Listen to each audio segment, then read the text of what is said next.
네, 안녕하세요. 엠뱅골드 정석일 매니저입니다. 자, 오늘도 이제 넘버원 정석 투자 시간이 돌아왔는데요.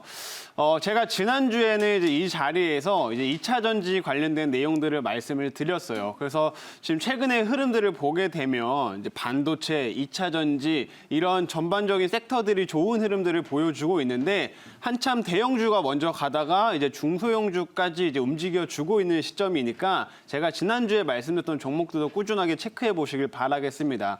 지난주에 제가 상신 EDP 혹은 신능 SEC, CIS 이런 종목들도 말씀을 드렸었는데 아직까지도 그렇게 큰 상승은 아직 쭉 시세가 분출한 건 아니지만 아직 충분히 접근할 수 있을 만한 그런 구간이기 때문에 한번 보실 필요가 있을 것 같고 삼성 SDI의 지금 4분기 흑자 전환 리포트들도 벌써부터 나오고 있습니다. 제가 말씀드리고 나서 관련된 내용들이 또 뉴스로 하나씩 나오고 있으니까 그 점도 한번 연말까지 꾸준하게 체크해 보시면 좋을 것 같아요. 자, 그러면 오늘은 이제 오랜만에 좀 5G 관련된 내용들을 좀 말씀을 드리려고 하는데 이제 여러분들 이제 5G 관련돼 가지고 참 시세가 한동안 쭉 나왔다가 최근 들어서는 이렇게 좀 재미없는 흐름들을 계속 이어갔었죠. 그래서 5G 종목들에 관심이 많으실 것 같은데 이제 오늘 이제 말씀드릴 부분을 참고해 보시면 좋으니까요. 한번 끝까지 방송 들어주시면 좋을 것 같습니다. 자, 오늘 이제 5G 관련돼서 말씀드리려고 하는 거는 5G 통신 장비 이제 생산이 본격화됐다라고 이제 제목 한번 잡아봤어요. 5G들이 사실 우리가 이제 올해 연말에도 해외 쪽으로 투자가 많이 될 거라고 예상을 했었지만 전반적으로 코로나 사태나 이런 게 좀 터지게 되면서 한동안 좀 지지부진한 흐름들이 있었었죠. 그래서 아직까지 좀 고점에 들고 계신 분들도 분명히 있으실 것 같은데 이제 한번 이 내용을 좀 보시면서 긍정적인 좀 희망을 좀 더 가져보시면 좋을 것 같습니다. 자, 일단 첫 번째로 한번 봐볼게. 삼성전자의 통신 장비의 점유율이에요. 우리가 아마 지금 5G 종목들, 부품주들 이런 거 사시는 분들 계실 텐데 아마 접근하실 때 삼성전자의 모멘텀을 보시고 접근하시는 분들이 굉장히 많으실 겁니다. 왜냐하면 삼성전자의 통신 장비가 계속해서 낮은 점유율을 유지하다가 이제 5G가 전반적으로 국내에서도 깔리고 해외에서 투자가 또 본격화되면서 이렇게 점유율이 크게 올라올 것이다라고 예상을 했었어요. 사실 올해 이제 한 20%까지 이제 치고 올라오는 그림도 올해 예상했던 이제 그런 목표치 중 하나였었는데 사실 코로나 때문에 이게 많이 지연이 됐었죠. 근데 지금 2021년에 지금 삼성전자의 통신 장비 점유율이 이제는 한 20%까지 올라올 수 있을 거다라고 얘기가 나오고 있습니다. 2019년 지금 현재 올해 같은 경우에는 한 11% 정도까지는 그래도 올라왔는데 아직 좀 갈 길이 그래도 많이 있다라고 보시면 될 것 같아요. 그럼 우리가 이제 진짜 이 5G 삼성전자의 통신 장비가 이 정도까지 점유율을 치고 올라올 수 있을까? 이제 이런 부분들을 체크해 봐야 되는데 제가 그걸 하나하나씩 체크를 해드리겠습니다. 사실 올해 5G 장비들이 이제 국내에는 사실 어느 정도 깔렸어요. 그래서 이렇게 점유율을 이제 앞으로 치고 올라면 해외 쪽에서 뭔가 모멘텀들이 많이 터져야 되는데 그런 이벤트들이 이번 주부터 나온 것들이 있기 때문에 하나씩 한번 체크를 해볼게요. 일단 첫 번째. 이번 주에 나왔던 뉴스인데 이제 버라이즌 향으로 들어가는 장비 생산이 이제 본격화가 됐습니다. 실제로 이거 같은 경우에는 삼성전자가 얼마 전에 이제 8월 달이죠. 올해 8월 달에 미국에서 주파수 경매를 한번 했었어요. 주파수 경매를 하고 나서 그리고 나서 이제 9월 달에 이제 버라이즌하고 계약을 맺은 게 있었는데 그게 무려 7.9조 원짜리 굉장히 큰 규모의 통신 장비 공급 계약을 체결을 시켰습니다. 그리고 나서 이제 이거를 생산하는 게 본격화됐다 이렇게 보시면 되는데 제가 이거를 왜 첫 번째 뉴스로 말씀을 드리냐면 이제 사실은 국내 삼성전자 점유율 늘리기 위해서는 해외 쪽에서 계속 이제 매출 성장이 본격화가 돼야 되기 때문에 이거를 시작으로 해가지고 내년 초쯤에는 추가적인 해외 쪽의 발주가 계속 이어질 수 있다 이렇게 봐주시면 좋을 것 같아요.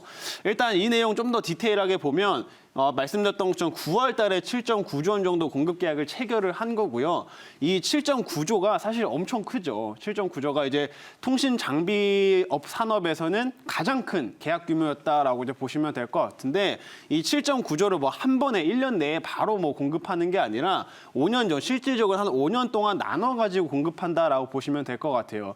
근데 우리가 그냥 단순 계산해서 1년에 이거를 5년으로 나눈다고 치더라도 1년에 그래도 한 1.6조 정도 정도, 뭐 그 1.5조 정도는 나오는 규모이기 때문에 결코 작은 규모라고는 말할 수는 없습니다. 굉장히 큰 규모예요. 그래서 이렇게 이제 이게 생산이 계약이 체결된 내용이다라고 이제 보시면 될 것 같고요. 여기서 이번 주 뉴스가 나온 것들은 이제 이게 핵심 내용이죠. 이번 연말부터 소량 생산을 한 다음에 이거를 먼저 버라이즌한테 공급을 이제 시작을 할 겁니다. 그리고 나서 내년 2분기부터는 본격적으로 통신 장비를 더 많이 만들어서 이제 버라이즌한테 보내겠다라는 게 이번 그 나왔던 뉴스의 핵심 내용이라고 보시면 될 것 같은데, 우리가 이제 여기서 이제 파악을 해봐야 될 게, 삼성전자가 통신 장비를 2분기부터 본격적으로 생산을 한다고 하면 거기에 들어가는 부품들 있죠. 부품들 같은 경우는 발주가 먼저 그 한 분기라든지 조금 더 빠르게 이제 주문이 들어옵니다. 그래서 아마 통신 장비 부품 업체들 같은 경우에는 1분기부터 혹은 뭐 빠르면 연말부터 해가지고 이런 삼성전자 쪽으로 매출이 좀 더 늘어나는 이런 효과들을 기대해 볼 수 있다. 이렇게 생각하시면 될 것 같아요. 그래서 이번 요 계약, 이거 버라이즌 쪽으로 들어가는 장비를 이제 시작을 해가지고 앞으로 꾸준하게 삼성 쪽으로 매출을 좀 계속 늘려갈 수 있기 때문에 한번 주목해 볼 만한 뉴스였다. 5G 관련돼서 그렇게 좀 말씀을 드리는 거고, 사실 요거 하나만 보면 좀 아쉽죠. 요거 하나만 보면 진짜 5G가 갈 수 있을까? 또 이런 생각이 드실 텐데, 한번 또 다음 뉴스도 보겠습니다. 또 이제 지금 미국에서 하고 있는 게 또 주파수 경매를 또 한 번 더 하고 있습니다. 이게 지금 미국에서는 주파수 경매 8월 달에 한 번 했었다고 했죠. 근데 지금 12월 얼마 전에, 며칠 전에 미국 주파수 경매가 또 시작이 됐어요. 이번 주파수 경매 같은 경우에는 위성용으로 쓰이던 겁니다. 8월 달에 했던 거는 군사용으로 쓰이던 거를 이제 민간한테 이제 주게 된 거고, 이거는 이제 위성용으로 쓰이던 C밴드를 이제 주파수 경매에 이제 본격적으로 시작을 했다. 이렇게 보시면 되는데, 여기서 재밌었던 게 뭐냐면, 미국의 하원에 이제 그런 소속돼 있는 의원들이 이거 위성용으로 사용되는 거다 보니까 그 옆에 있는 뭐 항공이라든지 이런 데 방해가 될 수 있다. 그래서 이거는 지금 당장 민간에 풀면 안 된다. 그래서 이거 경매를 연기를 하라라고 얘기를 했었습니다. 근데 그럼에도 불구하고 정부에서는 이거 경매를 하겠다라고 얘기를 했어요. 결국에 이런 흐름들을 보게 되면 미국 정부에서도 5G는 앞으로 어차피 깔아야 될 수밖에 없는 그 흐름이기 때문에 그냥 빨리 예정대로 시작을 하겠다, 이렇게 해석을 해보시면 좋을 것 같습니다. 그래서 앞으로 이제 5G가 좀 깔리는 시점들이 속도들이 조금 더 빨라질 수 있다, 이렇게 한번 해석을 해보시면 좋을 것 같고요. 그리고 이번 이제 주파수 경매에서 조금 특징적인 거는 이 버라이즌, 아까 이제 삼성하고 이제 좀 7.9조의 큰 계약을 맺었던 이 버라이즌 같은 경우가 굉장히 적극적으로 참여할 것으로 기대가 됩니다. 왜냐하면 버라이즌이 이 5G 쪽으로는 사실 28GHz 통신망은 많이 확보를 했는데, 이 C밴드라는 약간 중대역대의 지금 이런 통신 같은 경우에는 많이 확보하지 못한 상태예요. 그러다 보니까 이거를 이번에 차지하기 위해서 버라이즌이 굉장히 또 큰 규모의 금액을 사용을 할 거다라고 지금 예상이 되고 있는데, 보통 이런 주파수 경매가 한 달이나 한 달 반, 뭐 길게는 한 2달 정도 진행이 됩니다. 그럼 2달 정도 진행이 되고 나면 그 다음에 이제 추가적인 장비 발주가 들어간다라고 보시면 될 것 같아요. 그럼 이제 이것도 일정을 한번 생각을 해보면, 이제 막 시작을 했으니까 한 달이나 뭐 한 달 반 정도 주파수 경매를 한 다음에 실제로 이제 버라이즌이 많은 통신량을 또 이제 확보를 하게 되면 그 다음에 이제 그거를 또 통신 장비가 필요하기 때문에 삼성전자한테 추가적인 발주를 넣을 수 있다, 이렇게 보시면 될 것 같습니다. 그래서 지금 이미 7.9조 원 정도 계약을 맺어놨지만 이 주파수 경매가 끝나고 나면 버라이즌한테 또 더 큰 규모의 계약이 나올 수 있기 때문에 실제로 2021년에는 삼성전자의 점유율이 좀 더 올라갈 수 있는 그런 흐름들로 갈 것이다라고 보시면 될 것 같습니다. 그리고 실제로 삼성전자 같은 경우도 이번에 주파수 경매를 시작을 하면서 이게 주요 협력 업체들을 지금 협력 업체들하고 이제 미국향 통신 장비 뭐 부품이라든지 이런 것들을 지금 논의하고 있는 단계라고 알려져 있기 때문에 아마 이제 중소형 업체들한테도 이 뉴스들이 좀 더 이제 호재로 작용될 가능성이 매우 높다, 이렇게 판단해 보시면 될 것 같아요. 그래서 지금 첫 번째랑 두 번째 일단 미국 관련해서 좀 이렇게 말씀을 드렸는데, 주파수 경매라든지 뭐 생산이 이제 버라이즌 향으로 들어가는 장비들이 생산이 본격화되고 있기 때문에 내년에는 5G가 조금 더 이제 이익이 좋아질 수 있다. 이 부분은 첫 번째로 이제 말씀을 드린 거고, 자, 그다음 사실 이제 삼성전자가 미국 쪽만 바라보는 게 아니라 또 다른 국가들도 이제 요새 그 수출을 또 많이 하고 있죠. 근데 그다음으로 또 기대가 되는 국가가 인도입니다. 인도. 이 사진 같은 경우에는 예전에 올해 이제 그 실제로 이재용 부회장이 인도로 가가지고 릴라이언스 지오 회장을 만났던 그런 자료인데 그 사진인데 실제로 이번 인도 같은 경우도 통신 장비 시장이 굉장히 큽니다. 자, 보시게 되면 인도 같은 경우 중국 다음으로 통신 장비 시장이 큰 시장이에요. 우리가 뭐 보기에 인도에서 통신 장비 그렇게 많이 안 쓸 것 같다라고 생각하시지만 시장 자체는 어마어마하게 큽니다. 그래서 인도도 근데 우리가 체크해야 될 포인트가 내년 1분기부터 해가지고 3.6GHz, 아직 28GHz는 아니지만 이거 3.6GHz 정도면은 중대역으로 해서 5G가 이제 통하는 그런 주파수거든요. 그래서 3.6GHz 정도를 주파수 경매를 할 것으로 알려져 있습니다. 그러면 지금 미국 거 먼저 주파수 경매 끝내고 이렇게 발주를 좀 추가적으로 하다가 그 다음에 이제 인도 관련돼가 주파수 경매가 끝나면 좀 추가적인 이제 발주를 기대해 볼 수 있는 그런 흐름이라고 보시면 될 것 같은데 인도에서도 실제로 삼성전자한테 주문을 넣을 가능성이 매우 높다라고 생각을 해보시면 될 것 같아요. 왜 그러냐면 인도의 대표적인 통신업체가 이제 릴라이언스 지오라고 해가지고 이제 이게 1위 업체인데 이 업체가 지금 4G를 깔 때 LTE를 깔 때 이거를 지금 삼성전자한테 전부 다 받았습니다.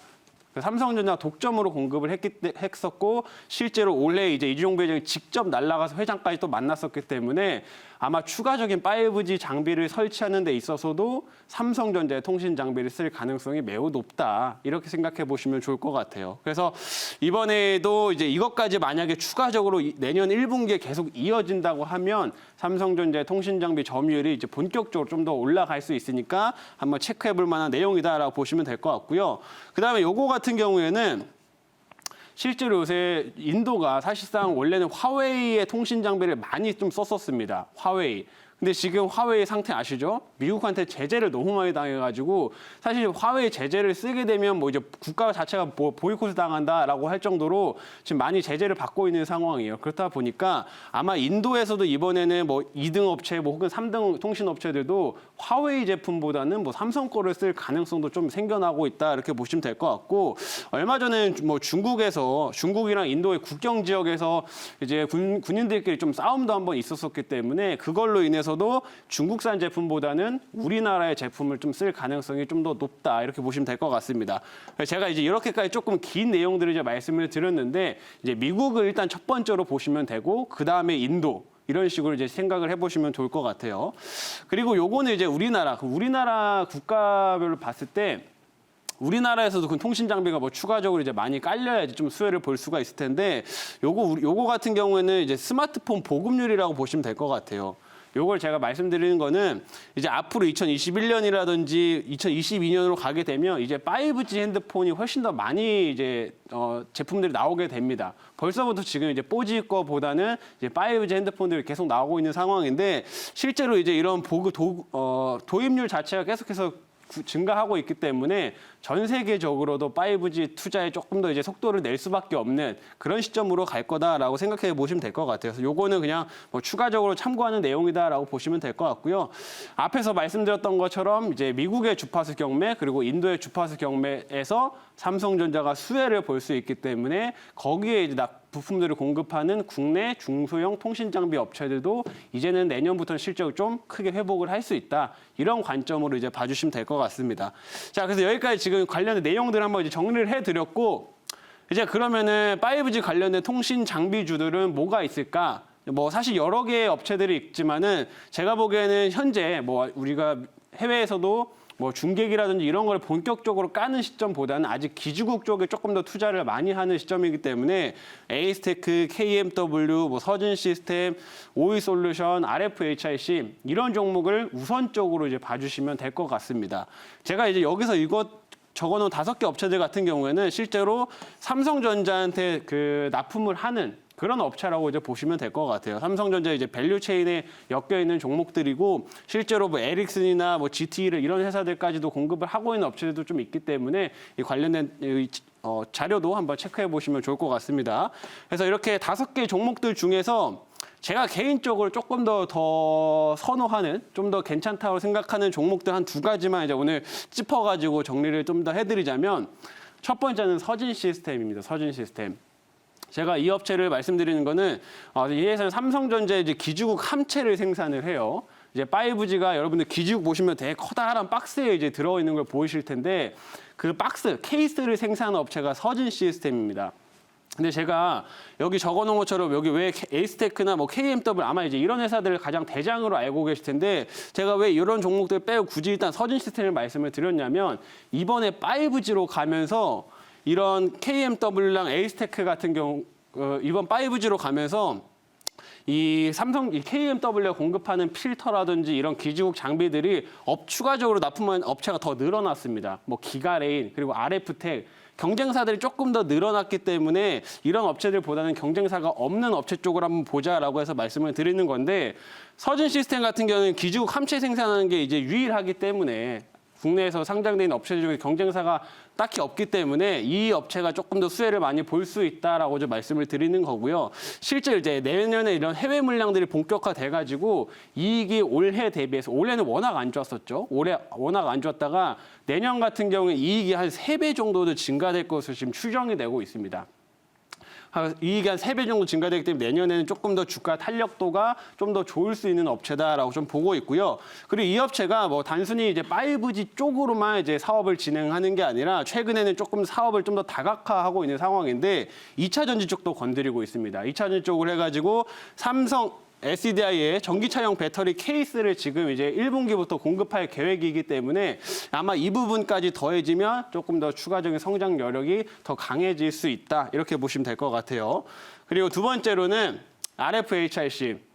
이 업체는 좀 더 주목해 보시면 좋을 것 같은데 이 업체는 국내에서 지라갈륨 트랜지스터를 생산하는 업체예요. 이 지라갈륨 같은 경우가 이번에 5G로 가면서 수혜를 많이 보는 그런 소재다라고 보시면 될 것 같은데 지금 4G까지 사용됐던 거니 LDMOS라는 소재를 사용을 했었습니다. 근데 LDMOS 같은 경우는 좀 고주파, 이런 5G 속성에 조금 부적합하기 때문에 5G 통신 장비로 가게 되면 이 지라갈륨 소재로 이거 대체가 되게 되는데 여기서 큰 수혜를 볼 수 있는 업체다라고 이제 보시면 될 것 같아요. 그래서 지라갈륨 트랜지스터를 생산하는 업체가 전 세계에서 한 3개 정도 되는데 일본 업체라든지 그리고 국내에는 이 RFHIC가 유일하기 때문에 이 업체가 좀 더 내년에 수혜를 많이 받을 수 있다. 그렇게 봐주시면 될 것 같고요.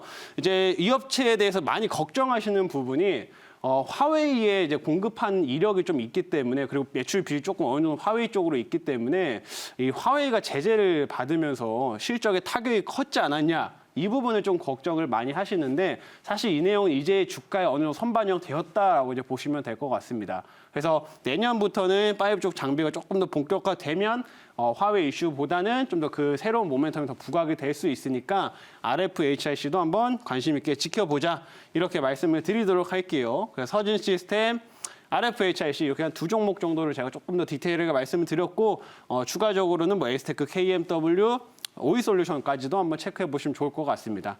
자, 그래서 오늘 이렇게 뭐 5G 관련된 내용들 한번 정리를 해드렸고요. 5G가 뭐 지금 단기간적으로 뭐 크게 갈 거다 이렇게 말씀드리는 건 아니고 내년에 점유율이 좀 더 확대해서 중장기적인 관점으로 말씀을 드리는 거니까 연말 연초쯤에 한번 다시 한번 보시면 좋을 것 같습니다. 자, 오늘 준비한 내용은 이제 여기까지고요. 다음 주는 이제 쉬는 날이니까 새해 1월 8일 날 다시 한번 좋은 주제로 찾아뵙도록 하겠습니다. 자, 오늘도 여기까지 하도록 하겠습니다. 감사합니다.